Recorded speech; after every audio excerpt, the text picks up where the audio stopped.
Thank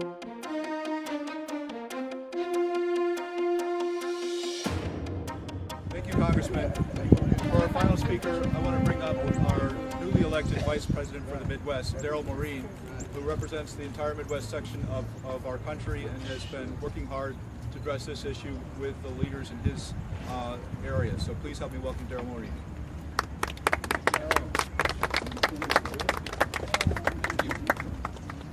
Buenos días a todos. How are we doing today? Good, Darryl. Wonderful. My name is Darryl Morin, and Brent, thank you for that kind introduction. I serve as the LULAC National VP for the Midwest. Before we get started, I'd be remiss if I didn't thank our Madam President, Margaret Moran, for all of her efforts to really push this forward. It was through her leadership that LULAC councils across the United States have held over 60 press conferences and town hall meetings to help get the true facts out on the issues surrounding immigration reform. I also want to thank the distinguished gentlemen and representatives behind us who've been leading the fight, putting country first to make sure that what's right for the country actually happens, that we put in place common sense immigration reform that not only meets the security and economic needs of our country, but our needs for humanity as well. So can we give them a round of applause for that, please? I don't think so. You know, there's been much debate around this issue. And there should be debate. Any democracy benefits from intelligent debate. But I think we can all agree that there's been an uglier side of this issue that has come out. From the remarks of Representative Stephen King of Iowa, who compared Dreamers, students who came to this country for no fault of their own as little children, to drug mules. To the former DOT official out of the state of Wisconsin, who posted publicly on Facebook that when he looks into the eyes of the undocumented, he sees Satan. To the sale of a bumper sticker that across the top says, illegal alien hunting permit, no bag limit.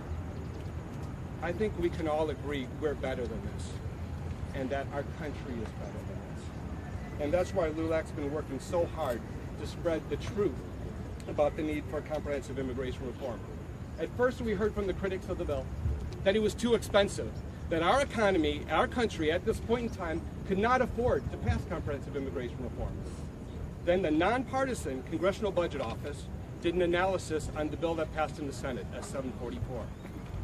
Not only did they find it would not cost the American taxpayer, they found that it would create jobs, it would stimulate the economy, and over the first 10 years, reduce the federal deficit by $192 billion.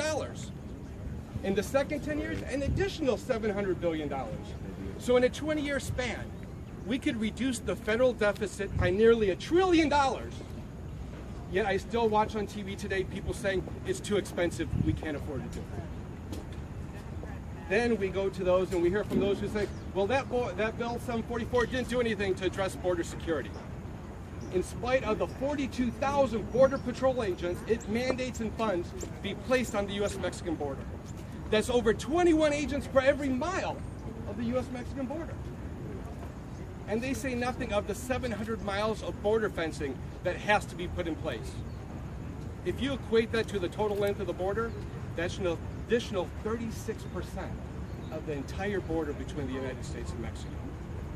And this is nothing of the billions of dollars that it requires to be spent on military equipment such as drones, fixed-wing aircraft, and hawkers.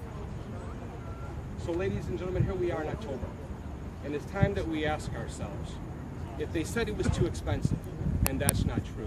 If they say it does nothing to secure our border, and that's not true, it's time we finally ask the question for those who are not supporting this. What is the real reason why you're not supporting comprehensive immigration reform? So I want to thank all of you for coming out this morning, and let me just say, God bless all of you, God bless LULAC, and God bless the United States of America. Thank you.